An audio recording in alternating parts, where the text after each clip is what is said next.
Hey, good Tuesday to you. How is everybody tonight? I am Bill Sylvie, aka the Dungeon Delver, and what can I say? Should have stayed down on the farm. Should have listened to my old man.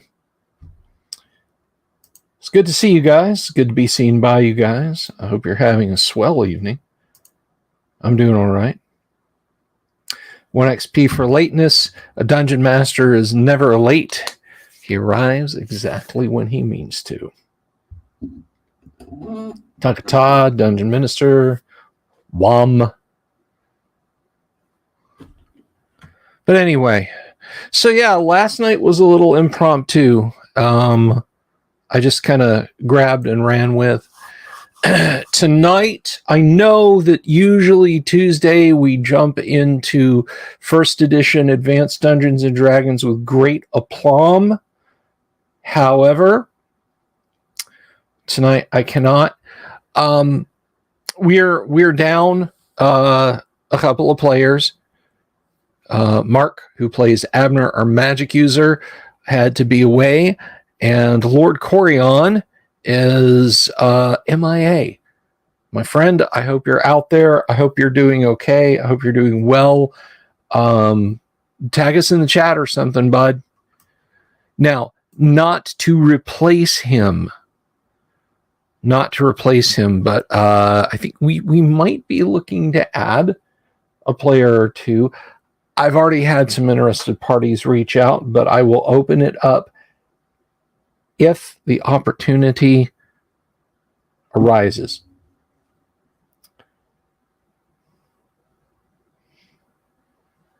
Damien, thank you. I appreciate that. That is awesome. Every little bit helps right now.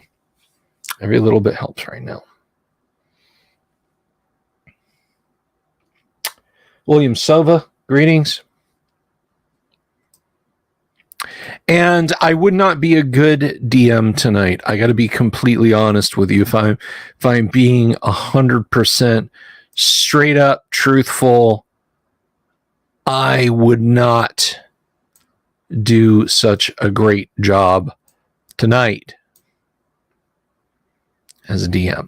So, no more decks of many things. Hey, never say never. I'll go with what the Dungeon Master's Guide says. You could get 2, 3, 4 more. You don't know.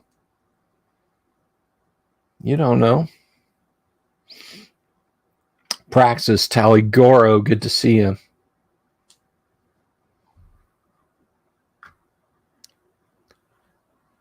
But anyway, we are going to get back into Deities and Demigods tonight. Fear not. We left off. It's been a little while. It's been a minute or two. It was last Thursday that we last looked at Deities and Demigods. We were still in Egyptian myths. And we're gonna return to that. We had left off with Set and his minions. So we're gonna jump straight into that. We're gonna come at it with this great Jeff D image, and I just realized you guys can't see what I'm seeing yet. So, hey, and listen, I hope everyone had a good Halloween. I hope you had a wonderful Halloween, and whether you partied or gave out candy or went out with your young'uns and got candy, or maybe you went out yourself and got candy. Maybe you did that. So let's just dive straight into it. And I will save any announcements, the grifting till the end of the show, because I'm anxious to get to this. So boom, look at that. Minions of Set. And there is an Egyptian in need of a dentist right there. Look at that. The snarl. So we have the minions of Set. Evil Egyptian god. The gleam in the eye of Set, to quote James Earl Jones. Greetings, Chris. Good to see you.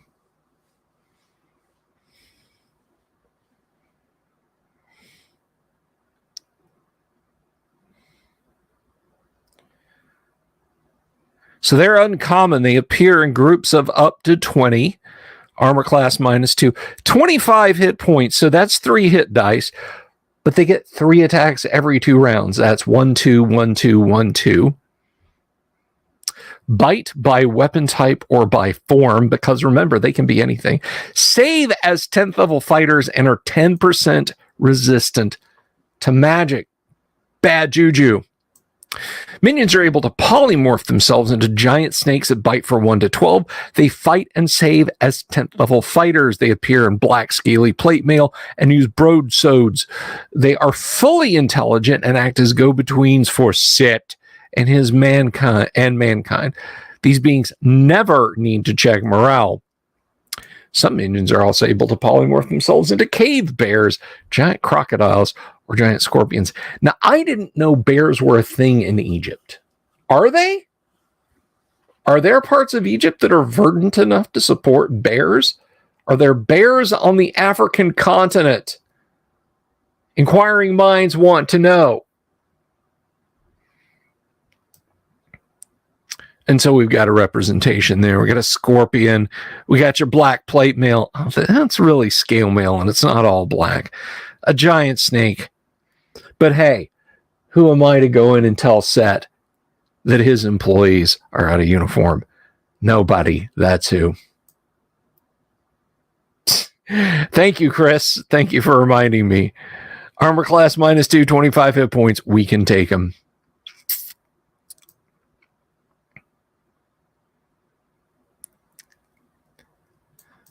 Shu, god of the sky.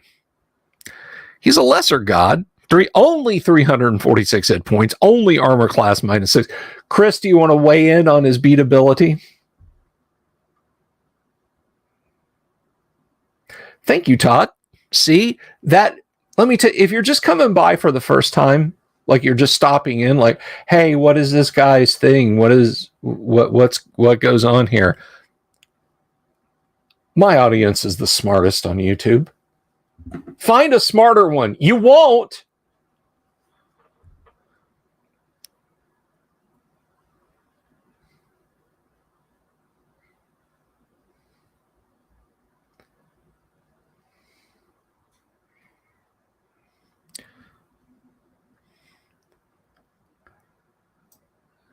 Magic resistance, 69. Nice.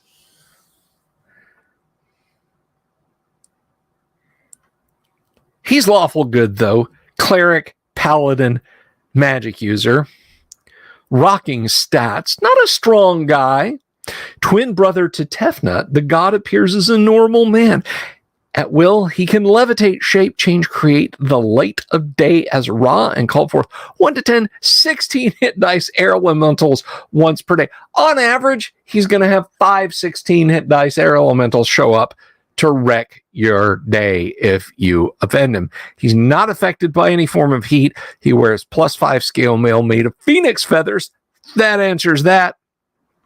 Which enables him to surround himself in flames, which cause 25 points of damage to any who come in contact with him. No saving throw. I'll make a saving throw. No, you won't. Paul asks, has there ever been, they ever make a random generation chart of Chinese hells?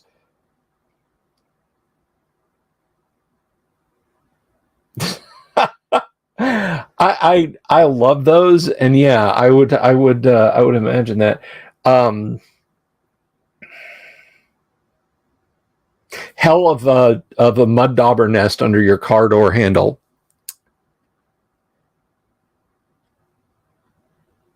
Hell of a phone that only charges to 98%. Hell of cutting your tongue as you're licking an envelope to seal it.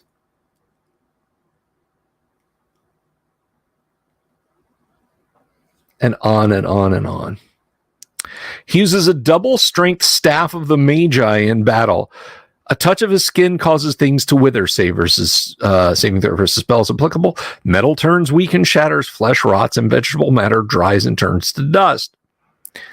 Tefnut, goddess of storms and flowing water. Likewise, 69% magic resistance. Nice. Lawful good. 18th level cleric. Only an 8th level fighter. Chris, can we take her? 13th level magic user. Need a +2 weapon to hit her. Armor class -2.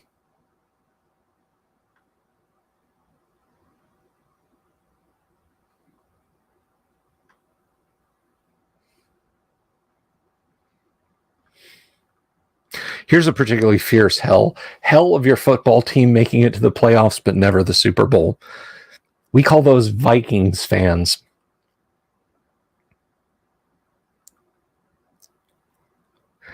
She has the power to call up windstorms. Oh, and she has pretty good stats, too. The power to call up windstorms, shape change at will, speak with the dead, and summon water monsters, depending on what is in the 1 mile radius around her. She will attack with 2 lightning bolts per melee round, each doing 24 points of damage, up to a maximum range of 1,000 yards. If these don't work, she'll teleport away from the scene of the battle. Yeah, no, screw it. I'm out of here.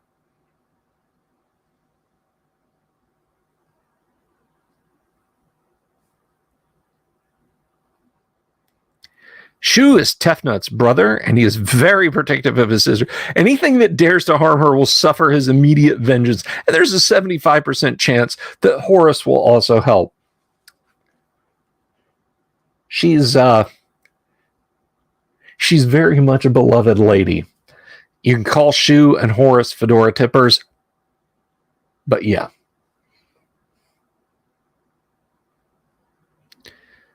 All right.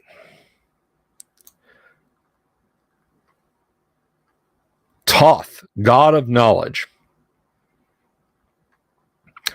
He is, what is he? Is he a major god or a minor god? Greater god. 389 hit points. Armor class -4. Only 1 attack. Neutral, seekers of knowledge. 5th level fighter. He's a thinker, not a fighter. 30th level magic user illusionist, just in case. Get that top rank psionic ability. He was the teacher of the gods, and this role allows him full knowledge of everything and anything, particularly magic. His spells always inflict maximum possible damage. So if he drops fireball on you, 180 points of damage. Saving throws are still applicable. Save for half. Well, I only take 90.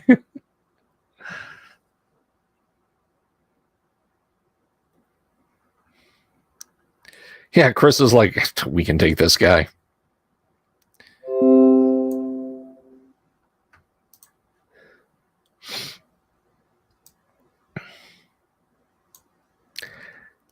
As knowledge is discovered on the prime material plane in the form of spells, devices, natural occurrences, and the like, he is instantly aware of it. He is never without his scepter, which delivers a death spell at a touch. He has a set of 3 books: Dungeon Master's Guide, Monster Manual, Player's Handbook, that detail all clerical knowledge, all magical knowledge, and all divine knowledge. They have been stolen several times during his existence, much to the regret of the thieves when Thoth caught up with him. Somebody takes my PHB, MM, and DMG, I'm going to make them regret it. 30th level, that's when... 30th level, that's when you hit somebody with 30 magic... no, wait. So on every couple of 15 magic miss... Yeah, you're only getting 60 points of damage with the magic missiles. It's able to negate any known magical or physical force at range up to 100 yards. In other words, Since he has been attacked by fireball in the past, he negates the power of such things automatically within that 100-yard radius. He can negate only one such power per round, just one.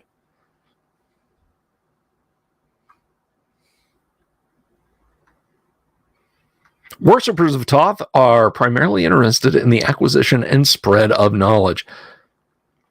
And then, of course, we have our gadgetry. Yeah, I mean, what can you say? Thoth won't do anything about 5e.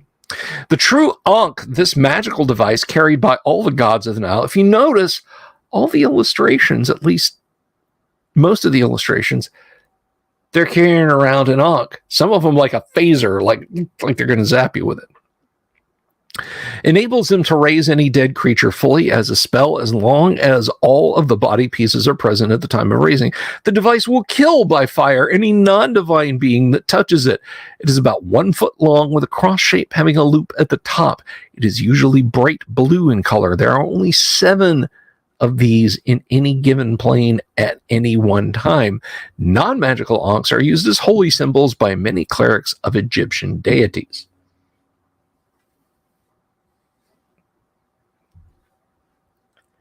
Every time Bill talks, Thoth is aware of it. Yes, that's right. So this was one of the coolest parts because I used to write messages, my friends and I, because we were dorks in middle school, used to write messages in hieroglyphs. So we got a few different ones. Egyptian written language did not use an alphabet as we know it. Rather, ideas were conveyed by means of hieroglyphs or word pictures. Each hieroglyph could mean one simple word, or it could stand for a whole phrase or concept. A hieroglyph could be altered slightly with the effect of negating, emphasizing, or otherwise modifying the meaning of the base hieroglyph. However, this practice tended to confuse the meanings when artists couldn't agree on their depictions. Later, archaeologists would face the same difficulties in trying to uncover meanings of the hieroglyphs they found. DMs using the Egyptian pantheon may wish to use hieroglyphs on maps, scrolls, temple writings, and anywhere else runes might be found, warning of danger ahead, etc. These hieroglyphs can be combined to make phrases and sentences. For more information, consult the Book of the Dead. That's not the Necronomicon. I mean, it is, but it's not. You just write in cursive.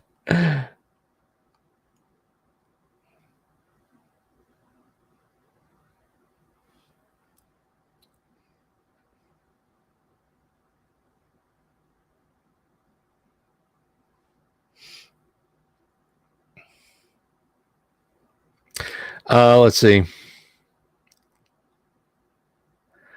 A translation of ancient hieroglyphs found in Egyptian tombs. And so we got this table. Who is it saying? I will never confess how many messages I made using that. Yep. And then we have this lovely section. I like it that you have to draw a pretty girl sitting in repose there to do Bast's symbol.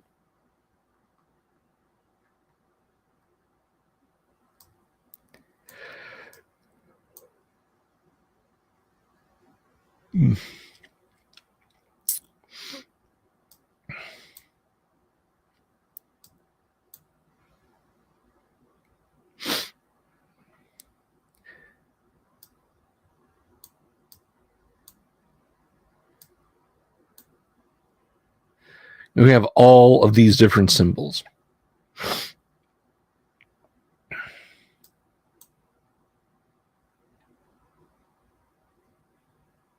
Thoth sold out and took the royalties.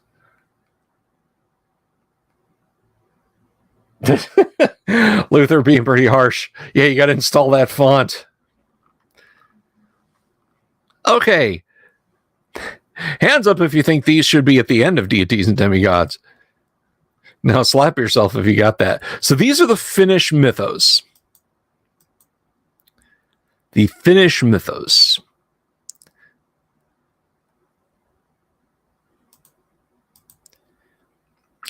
The stories of this mythos are magnificently told in the Kalevala, the Finnish national epic. These tales focus on the exploits of the heroes rather than the gods. The heroes of the Kalevala are very powerful. They possess abilities beyond those of mortal men, and most have divine ancestors. They even have brushes with the gods, though only Vanamanen is powerful and skillful enough to successfully meddle with the gods. The core of the epic is the continuing conflict between Kalevala, the land of good heroes, and Pohjola, the land of evil and wizardry. All of the heroes are great bards and make mighty magics with their songs. The clerics of the gods consider themselves above normal men and are generally well respected and or feared. They have no qualms about using spells to chastise those who offend them or threaten their power. Kind of Greek god kind of thing going on there.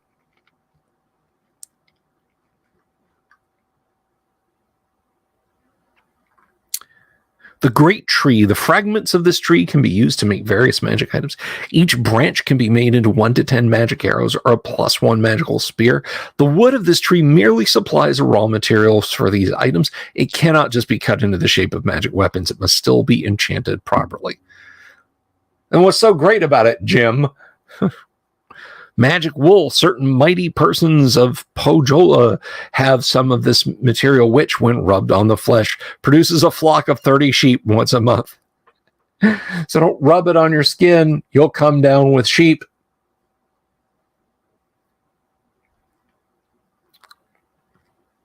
Rake of iron. Is this something Leif Erikson would have had? Shut up, I know he's not from here. Rake of iron appears 3 feet in length, but because of its magical nature and purpose, it can elongate as far as the user wishes, up to 200 yards. Thank you for the clarification, Jim. 1 parsec, please. Shunk. We'll be here for a while.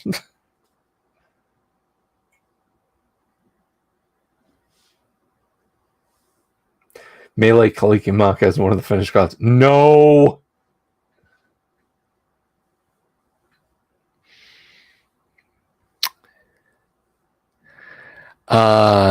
This rake was used by Lemminkainen's mother in recovering his body, which was deep underwater. There's a 10% chance per stroke of raking out a specific item from under the water if its approximate location is known.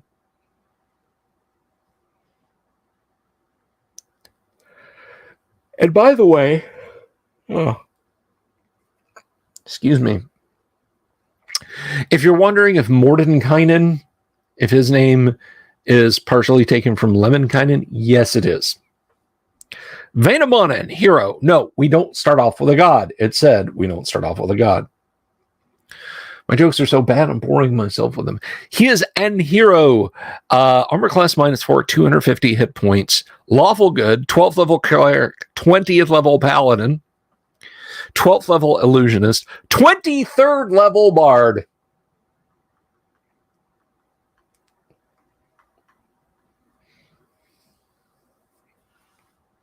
With damn fine stats. A dexterity of 24. And by the way, the art in this section is all by Jim Rosoloff. And it shows because it's gorgeous. Vanamanen is the Kalevala's greatest hero and minstrel. His mother is Ilmatar, so Vanamanen has divine ancestors, like many of the Finnish heroes. He's called the Son of the Wind by his friends and enemies alike. Vanamanen appears as an elderly fighter wearing +5 leather armor. He has 2 weapons which he wields alternately, a +5 battle axe and an intelligent +3 sword of sharpness. The sword talks and it can cast a fear spell once per day. He wears a girdle of cloud giant strength, which gives him a strength of 23. He has 2 magical crossbows.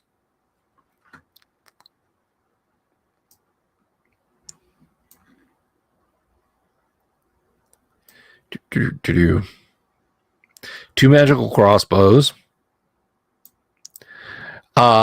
One has the abilities of crossbow of accuracy, distance, and speed, and the other, once started, loads and fires itself at Vanamanen's enemies until stopped, much like the way a dancing sword fights by itself. Vanamanen apparently has an M240 machine gun.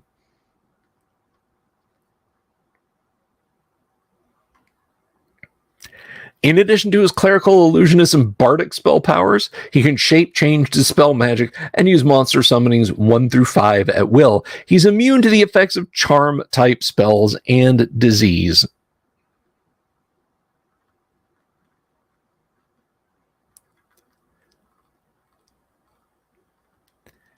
He has 2 special methods of transportation.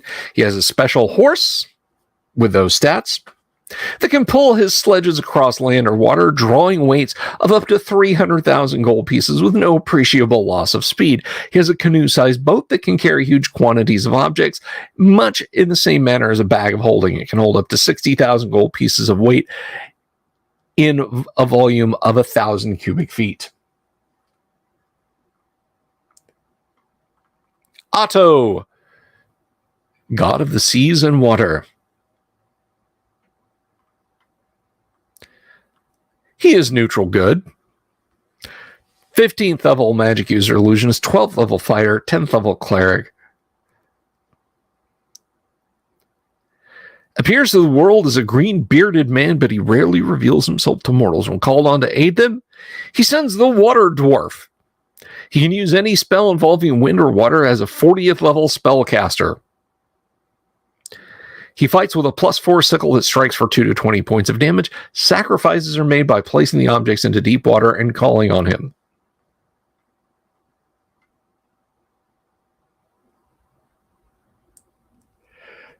I got that, Praxis. I'm sorry, guys. Being stressed all day and anxious and everything kind of... It saps one. And who is the water dwarf? Here's the water dwarf, Otto's shield man. 99 hit points, lawful good, 16th level fighter. But only 7 charisma, ugly little spud. He's often sent on missions for Otto, and at these times he is carefully observed by the god. There's a 25% Otto will aid him in any difficulties he encounters, and a 100% chance that the god will appear if the dwarf is slain.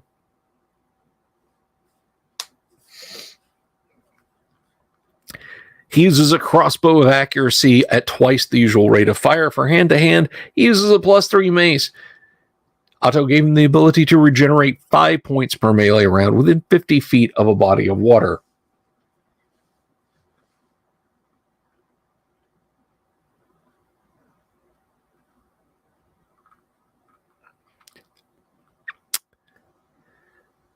Hayasi, God of Evil. Armor class 2, 333 hit points, 2 attacks at 4 to 40 each, +12, so 16 to 52. Ouch. He is chaotic evil.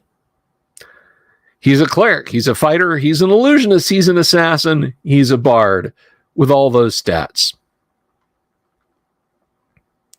Always appears as a huge, richly robed man with coarse features. His giant club does 4 to 40 points of damage per strike. He constantly aids evil creatures, but does not like to directly enter battle, preferring to sit on the sidelines while sending in a group of 1 to 10 evil heroes. Armor class 2, 4th level, armed with swords. Evil beings can't damage him, either directly or indirectly.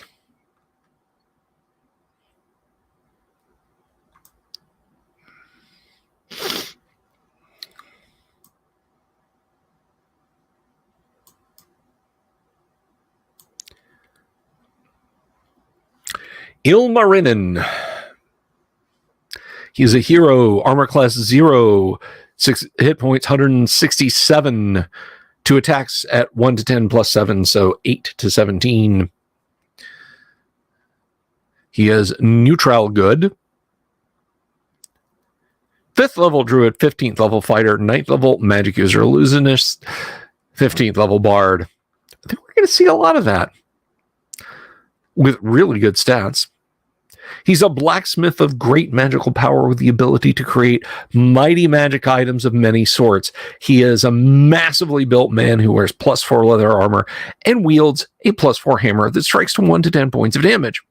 He has a magical sledge that pulls itself at a rate of 21 inches, or, that's 210 feet underground or 210 yards above ground, and can travel over land or water.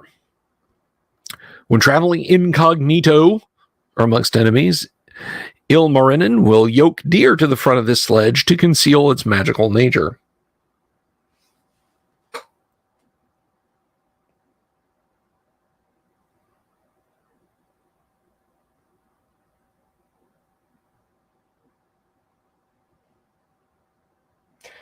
Thank you, Wave. I appreciate it.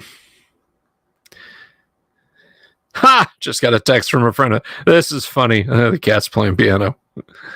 Ilmatar, goddess of mothers. She's lawful good. 200 hit points. 50% magic resistance. She's a paladin, boys. And that's Vainamonen's mom, and is described as the daughter of the air. She can gate in any Finnish god or goddess, and they will help her or her son, as they all owe her favors. She got him on speed dial. She is a hand-sized ball that she carries in a copper box. This ball has written upon it all the legends of creation and the spells used in that formation. She's able to use this thing to know all of the powers and abilities of any being that ever existed. She also has a sledge that moves by itself on land, air, and water at a rate of 24 inches.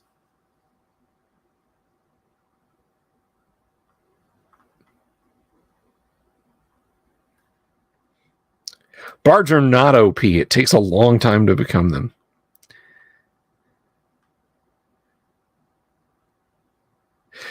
Caputio, goddess of sickness, mother of the plague, chaotic evil, battered metal bowl over flame is their symbol.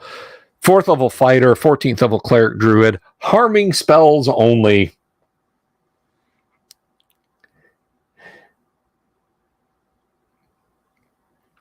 '15th level magic user, illusionist. Note, not a bard. She's able to cast sickness saving throws applicable that will take away 5 hit points from its victim per turn until dead or cured. Anything that touches her will rot away. Anything.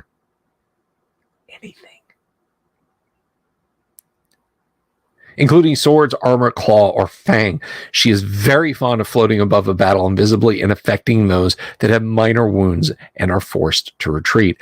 She appears to the world most often as a black-skinned, twisted old crone with a scarred face. Members of her cult seem to have all suffered from some wasting disease and bear the marks on their faces. She's Nurgle.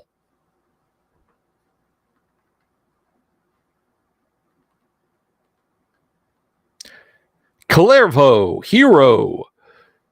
Armor class 1, 119 hit points. Chaotic neutral, evil tendencies. He's a 19th level fighter and an 8th level magic user illusionist. Let's give it up for Kalervo. 10th level thief, 5th level bard. Pretty decent stats except for wisdom, 6. He's the foil of the good heroes of the Kalevala. He is doomed to eventually betray Kalevala and become evil, and acts as if he knows it. Wields an axe of sharpness, as a sort of the same name, that strikes for 1 to 10 points of damage. In addition to his other spell abilities, he can shape change. He's immune to fire-based attacks. At least Finnish gods immune to fire. I figured it would be snow and ice.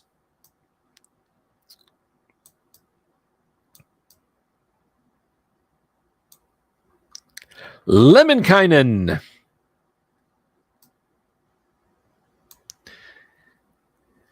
He is a major hero. He's got a lot of hit points. I think he's got like 186, 149. He's a neutral good druid, fighter, magic user, illusionist, bard. Great set of stats. The kind of set of stats that guy will bring to your table and say, I swear I rolled these myself. Totally legit. Yeah, what about the 20 in Constitution? I get bonuses. Get out.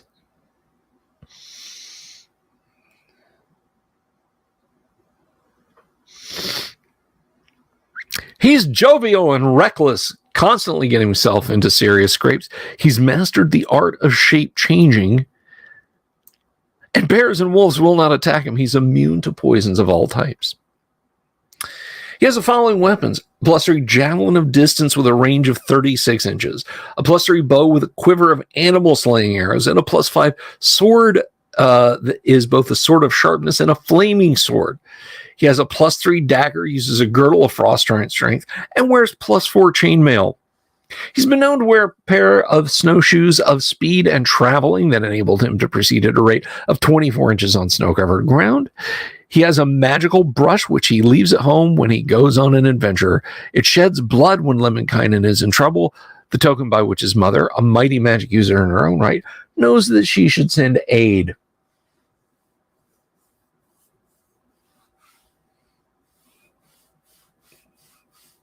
Leinenkugels? Yeah, you can still get Leinenkugels today. Tierra, Lemminkainen's shield man. Armor class 4, 66 hit points.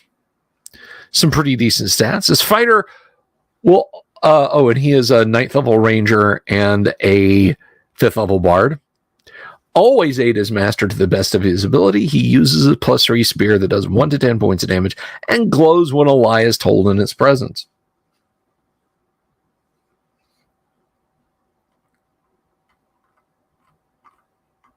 Some more great Jim Rosloff art.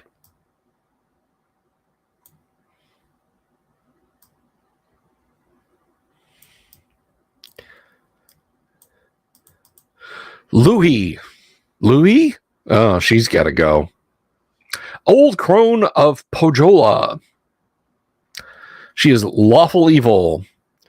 She has them stats. She's a 15th level magic user and a 10th level illusionist and a 10th level cleric and druid.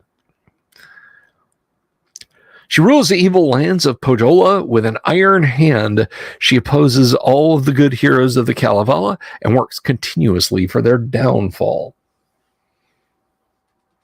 She can summon 4 invisible fighters, armor class 7, effectively 3 because they're invisible, level 6, 27 hit points each, armed with spears, at will to defend her. 2 will guard her while 2 attack the enemy. She's very adept at the creation of poison and sleep potions, which she uses on guests she wants to eliminate. And I think we all know this one. And her art is by David Usselforce. Loviatar, goddess of hurt, maiden of pain. Ah, yes. She's lawful evil. White dagger held in a pallid hand is her symbol. 10th level magic user, 15th level illusionist, 10th level assassin, 10th level bard, 12th level cleric druid, 5th level fighter. And some great stats. What's her deal? Described as a beautiful cold maiden, is usually dressed in white silks, and when she speaks, a cold wind blows. Her main concern is the inflicting of pain. We're just going to move on. She owns a dagger of ice that makes her immune to all magical spells. When she is attacked or magic is used against her, the attacker will once again re-experience the worst pain he or she has ever suffered. In other words, if the worst thing that happened to a character was to take 49 hit points of damage from a fireball, that will happen to him or her again. No saving throw. A second attack on the part of this character would result in the second most painful thing hurting him, etc. You, as a dungeon master, would have to keep track of a lot to have a high-level character fighting her. Hey, Stan, you remember back in 2008 when the blue dragon breathed on you and did 49 points of lightning damage? Yeah, you take that again.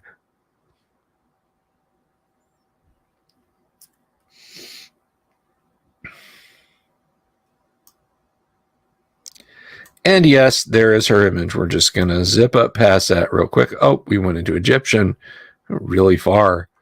I think we may end up with an eye full of Loviatar there anyway. Oh, no. We have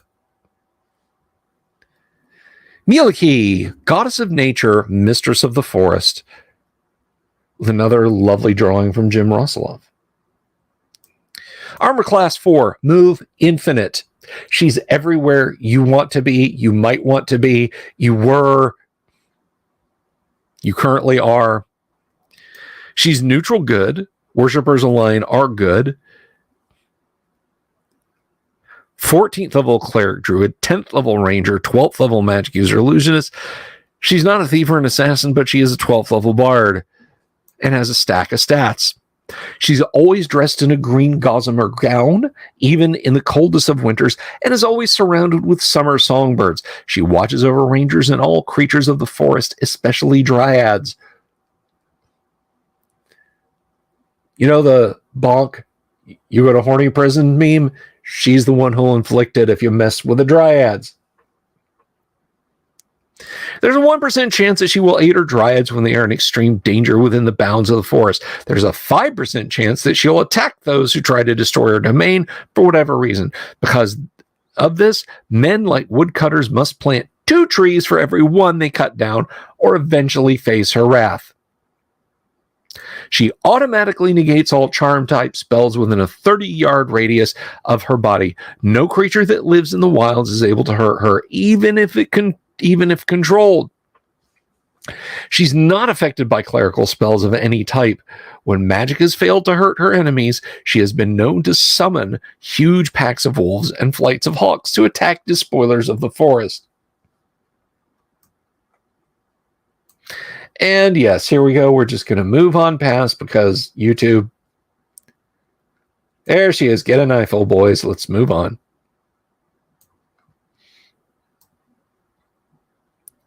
Son of Pojola. Evil hero. 119 hit points. Lawful evil. 5th level druid. 12th level fighter. 10th level magic user illusionist. 8th level assassin. 5th level bard. Strength 18 double nuts.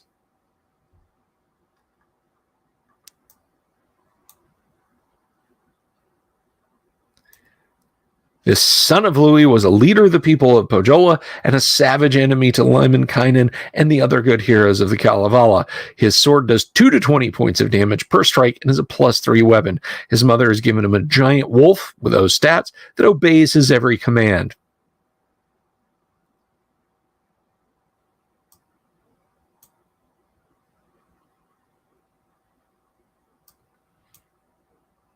Surma, demigod of death. Neutral, evil alignments. 14th level cleric druid, harming spells only. 15th level ranger. 12th level in magic user illusionist. Again, harming spells only. And a 15th level assassin. And Surma occasionally travels about the country, challenging all he meets to combat, and if they refuse, he lets them go, only to follow them and kill them in their sleep.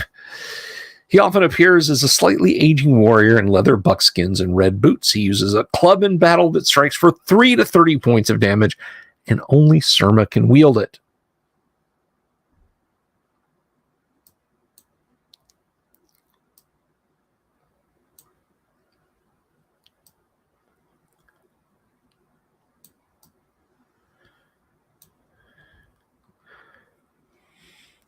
Tuanatar, goddess of the underworld. Chaotic evil, symbols a decapitated head. She's from Pandemonium. 20th level magic user illusionist. 5th level bard. Charisma -6. All bad. The wife of Tuanatar, appears to the world as an incredibly ugly old crone. Any creature that comes within 30 feet of her must save versus spells or be affected by her fear aura, fleeing until exhaustion sets in. Tuanatar's merest touch inflicts 4 to 40 points of damage. She's an implacable enemy of Vainamonen.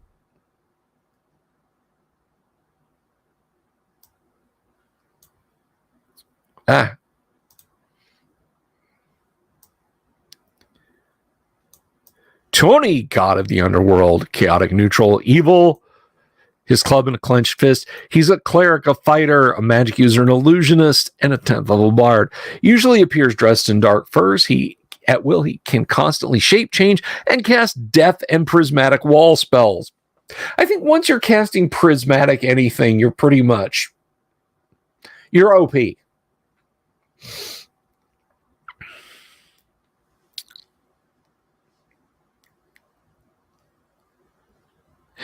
The god will always appear as if in a vision when a being who worships the finished pantheon is raised from the dead, and there's a 1% chance that he'll actually come in person to reclaim the raised person's soul. His club does 3 to 30 points of damage. Only he can lift it, and always disenchants one randomly determined magic item on the being hit. No saving throw. The clerics go about the battlefield and aid those that are near death to reach the land of the dead. Shank. They've been noted for sending the near dead off a bit too soon. Well, as after they administer these rites, they take the dead person's valuables as recompense for their aid in helping the person go to the land of the dead.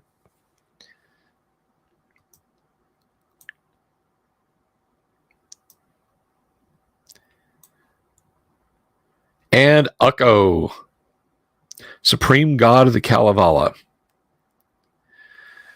He is a greater god, I think. Move infinite, 400 hit points, 85% magic resistance, lawful good, worshippers are good alignments. 20th level cleric, 20th level paladin, 25th level magic user, 15th level bard. Represented as an old man, he's very supportive of all the good heroes in the mythos. While he usually uses a magic attack when hard pressed in battle, he uses a flaming sword that does 3 to 30 points of damage and has the power to slay anything it hits as a death spell. Saving throw at -6 applicable.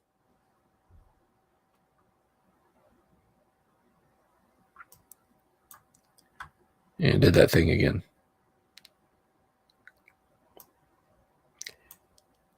He's the master of the sky and air and supports the world. He is thus responsible for all weather and protects all avian life. Because he is the supreme god, he will never directly intervene in worldly affairs unless there is a strong possibility of the world being destroyed by evil, especially chaotics. Instead, when a devout follower of his calls his name, he is 30% likely to send a warrior maiden, the first to advise, then to rescue the imperiled believer. These powerful warriors will be sent by Ukko only when his worshippers face certain death at the hands of demons, devils, or very powerful evil creatures.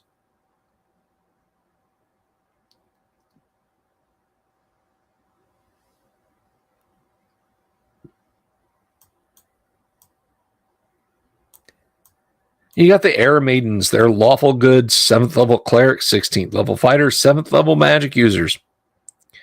Appears as a winged human with a sword, garbed in flowing robes and a glowing with a brilliant light.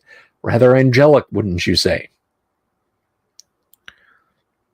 Only one Air Maiden will appear at a time. They're armed with a +3 frost brand. When sent by Ukko, a maiden will first advise a worshipper as to the best course of action using telepathy. If necessary, a maiden will enter combat thereafter. Although having few magical abilities, each maiden is 50% magic resistant and may fly at up to 48 inches without tiring. Should an Air Maiden be slain before her mission is completed, another will immediately appear. If a maiden is slain, she and all her possessions, including the sword, will vanish. No, not to be confused with an Iron Maiden.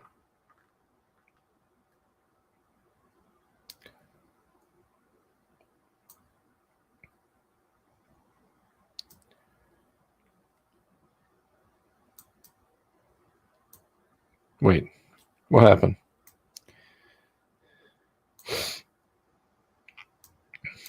Ah, come on. Sorry.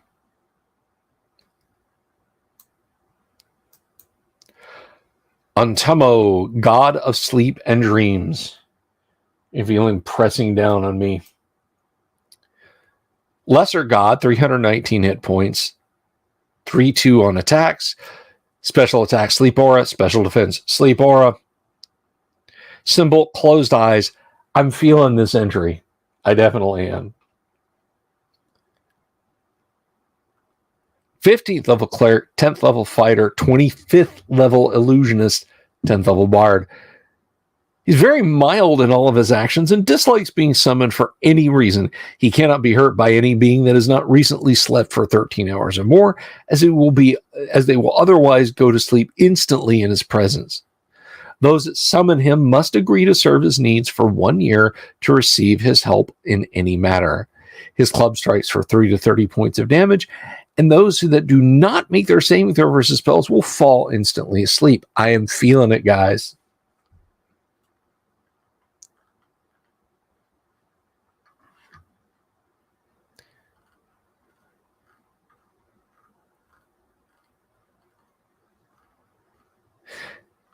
And that is that the end of the Finnish myths? Let's see. That is the end of the Finnish myths. I am a little surprised, and the Greek myths are next. We're not going to dive straight into the Greek myths tonight. I am a little bit surprised that they did not list the Sampo. Now, before anyone starts, you know that for Mystery Science Theater 3000. No, I watched The Day the Earth Froze, which is, it's actually a Russian fantasy film from the 40s or 50s, but it's in color. And it got exported to the West, of course, and chopped into pieces. But I remember they showed that, I don't remember the night exactly, but it was over Christmas vacation one year when I was a kid growing up. And they showed it on TBS. And I watched it, and then, 30 years later, 20-something years later, it wound up getting spoofed on Mystery Science Theater 3000. So I know that. I know all of that stuff. But what the Sampo is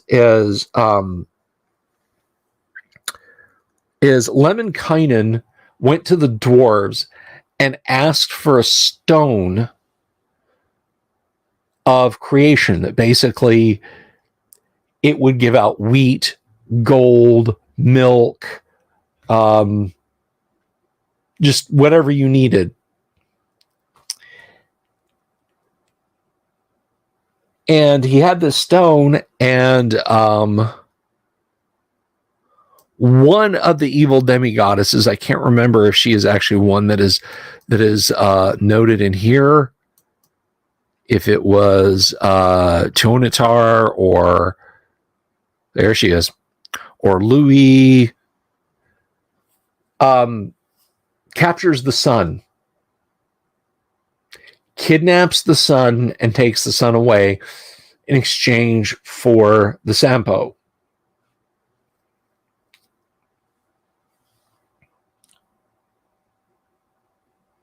So you can probably see it. I know you can see the MST3K version on YouTube, but you can probably watch the film on YouTube, or you can get it on one of the cheapy free streaming services. The Day the Earth Froze. And I mean, as fantasy movies of the time go, it's Russian production values, so it looks like it's 10 years older than it should be.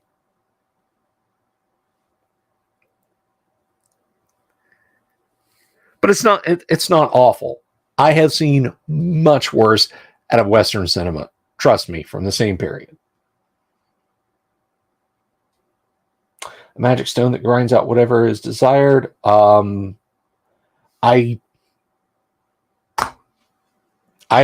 no idea. Wave of Mutilation. I know it was called the Sampo in the film. It's a 1959 production. Yeah, see, okay, I thought it was a movie from like the late 40s. And it's 11 years from when I was born. The thing looks ancient.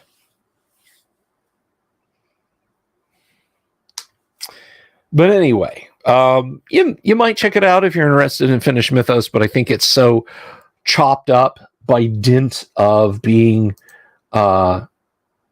imported that it's just going to kind of be, this is a waste of time.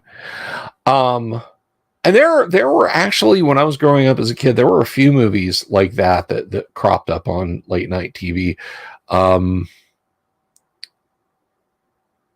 Stanislaw Lem's novel. I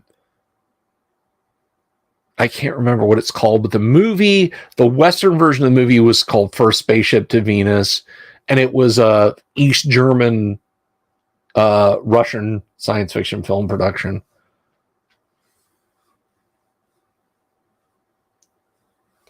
Baron von Headbanger. I know. It's difficult. Solaris, yeah.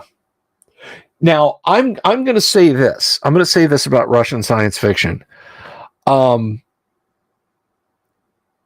Stalker is absolutely worth your time. I recommend Stalker. Inside of the almost 3-hour runtime Stalker is 110 minutes of great movie. But I do recommend you see it. I do recommend Stalker. But I also recommend that you read the book that it's based on, Roadside Picnic. Roadside Picnic is a science fiction classic. Stalker is amazing. Russians have some funky, cool old sci-fi amongst all the other great film works. Yes, they do.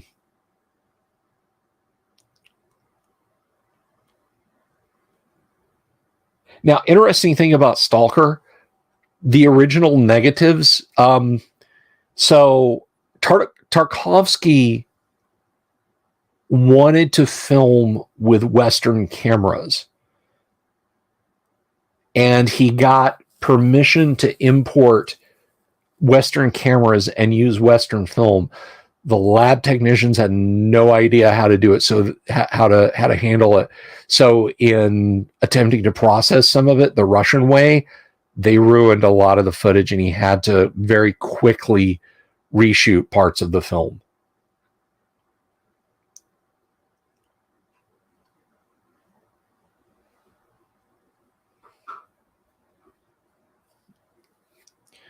But I do recommend Stalker. And if you want a fantasy movie that dips into the Finnish mythos a little bit, check out The Day the Earth Froze, either the dub or if there's a original Russian subtitle one, and that's your jam, check it out. I find subtitles incredibly distracting. But is it just me, or on TV these days are the audio mixes appalling? Are the audio mixes on TV now not just the worst gosh darn things in the world? So I'm going to spoil a little bit of Roadside Picnic for you before we wrap up for the evening. Roadside Picnic is arguably one of the most unique sci-fi concepts ever. In the West, when we have close encounters with aliens, we meet the aliens. Roadside Picnic by the Strugatsky brothers takes a completely different tack. We are the recipients, the beneficiaries, the victims of alien garbage. And the metaphor given by one of the characters in the book about Roadside Picnic is this. Let us presume that you're going up the road and your car breaks down and you pull over to the side and you decide to have a picnic. You eat, you smoke, your friends lay around, you work on the car, you accidentally leave some tools, maybe a pan of spilled motor oil, the broken parts, you leave them scattered, and then you move on. Watching this entire affair from the underbrush are the birds, the rabbits, the squirrels, the voles, the badgers, and so on. Night comes and they creep out and they examine what you've left behind. They have no conception of the things you've left behind, and yet they try to manipulate them. That's where humanity is in Roadside Picnic. And I'm not going to spoil a single bit. I'm not going to spoil a single bit. Somebody needs to make a Deities and Demigods stat block for me. It's 9s in all stats. Second level Sage. I guess you'd call me a first level Bard. 1 level of Bard. Hit points 5, 10. Because honestly, if you rammed a sword through me, I'd die. The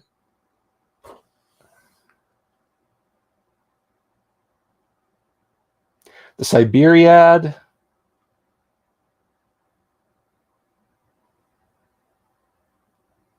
But anyway, the last one I'll mention is Fantastic Planet. Check it out. It's animated, but it is weird. It is so very, very weird.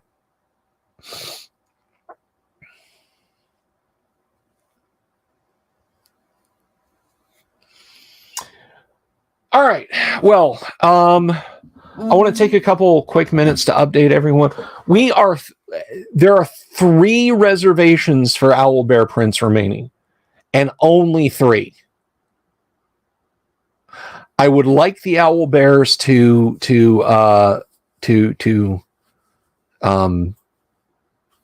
max out.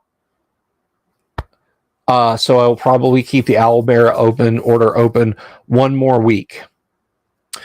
After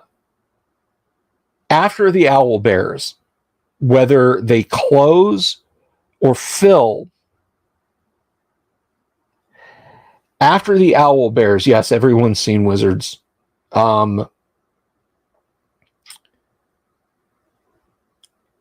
We will be offering Warduke. I will be offering Warduke miniatures, a 2-pose, 2 Warduke miniature set for $20. I may offer more of those, but it will still be the same deal. When it fills out, then I'll do the print. I may do 20 sets of Warduke miniatures. If you don't know who Warduke is, Google it. He's an iconic guy.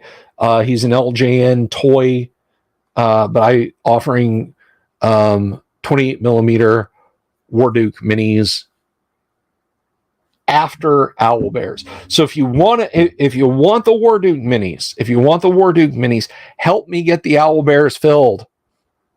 Help me do that. Help me, Spock. Spock, help me. Anyway, so do that. You need a life-size printed Mickley 3D. I can't help you there. Let me back up. I won't help you there.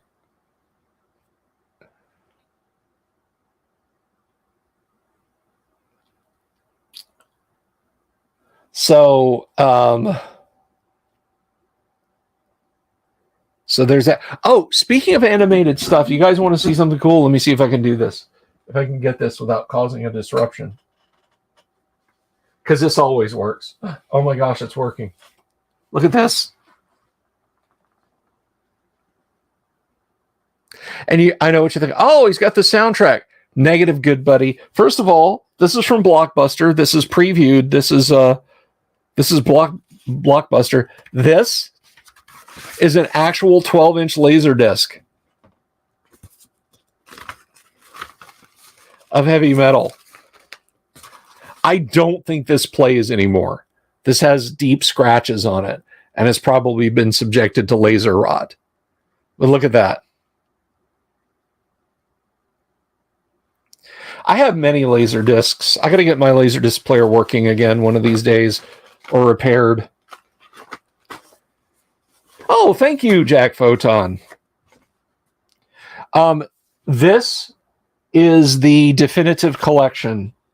It is the unmolested, unadulterated CAV Laserdisc of Star Wars, and the materials on it are not on any other sets. There's interviews with Lucas and Dennis Mernon and all the actors and actresses and lots of other effects people, Ralph McQuarrie, John Williams. There is second track audio. that is only ever on that set. I encourage you to seek it out in some way. This is... Can I get that? There we go. All right.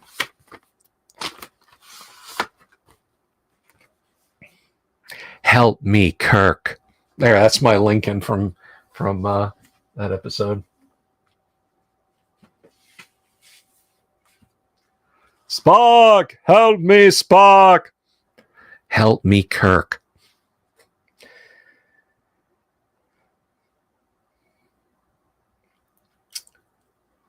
So anyway, so that's what's coming up on 3D prints. We finished the owl bears. I'm still going to do pumpkin-headed bugbears. I just need a little bit more time to get them in order, because I don't want to just like, here's a person with a jack-o'-lantern instead of a head.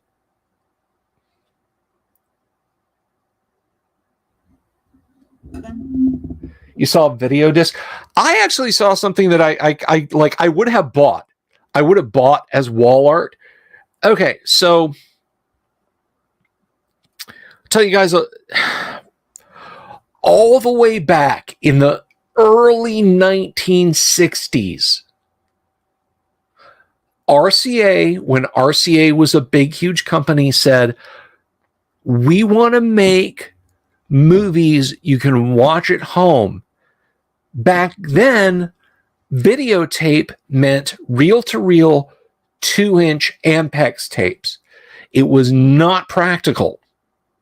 So RCA started working on a project to put a movie on a disc, whereby through it was a capacitive electronics disc. Using a magnetic stylus, it could read the disc. And it took them almost 20 years to get the tech in. And it was flawed as soon as it hit. But it worked. It worked. Now, the movies that they released, and they released many, were CAV. They were blurry. They were not good. Okay. But the CEDs, as they were, there were a lot of titles, and for the longest time, there were movies that if you didn't own them on CED, you just didn't have them, because they hadn't migrated to videotape yet. They had cut a special deal with RCA.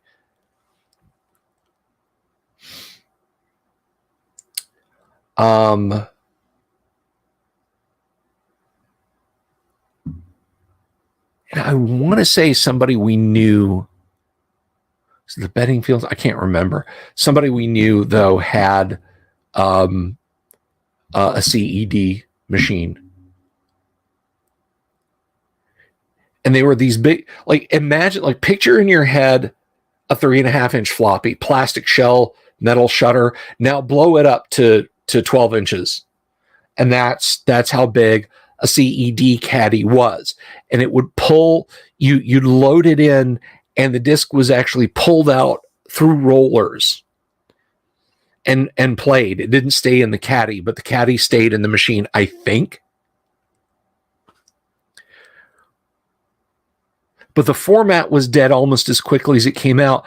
RCA tried.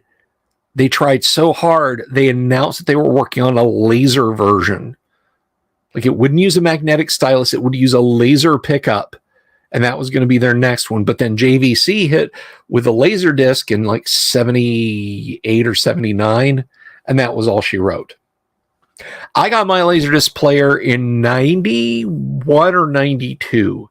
But it was becoming pretty niche by then. And then we got our first DVD player. No kidding, an RCA DVD player. But it's Thomson AG by then, right? We got our first Laserdisc player in 95 before anyone I knew had it. And we got it on layaway. We got it on layaway at Walmart. and we paid $399. The only person I knew. $400 for a Laserdisc player, kiddos, and like 18 months later, you get them for $60 at Costco. That Christmas that they were that price, I bought a stack of Apex Laserdisc players and gave them away as Christmas presents, along with some discs.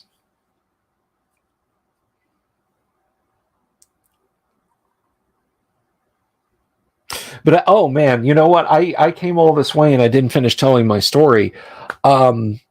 Someone was showing at a thrift store, I think it was somewhere, it's picture online or something, but they were mentioning that they saw at a thrift store and they took a picture of it. Was it the Lord of the Rings or the Hobbit? It was either Bakshi's Lord of the Rings or Rankin Bass's The Hobbit. I would have snagged that just to have his wall art, you know.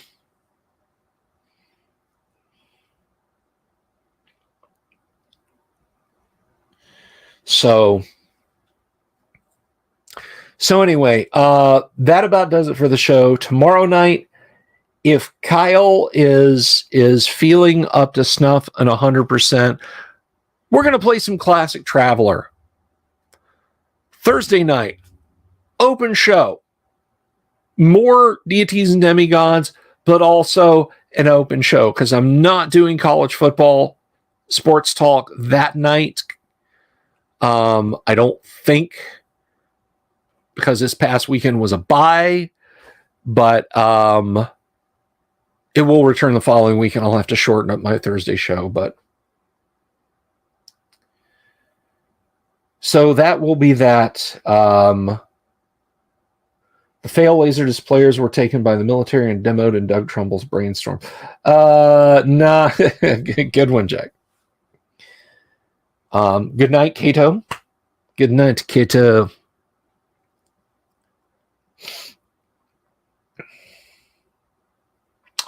But anyway, so that's what we're going to do. And then Friday night, we will be back. Gamma World returns Friday night.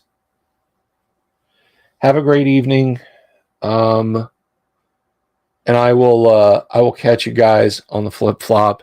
Be good to each other. I'll talk to you later. I love you all. I mean that. Peace.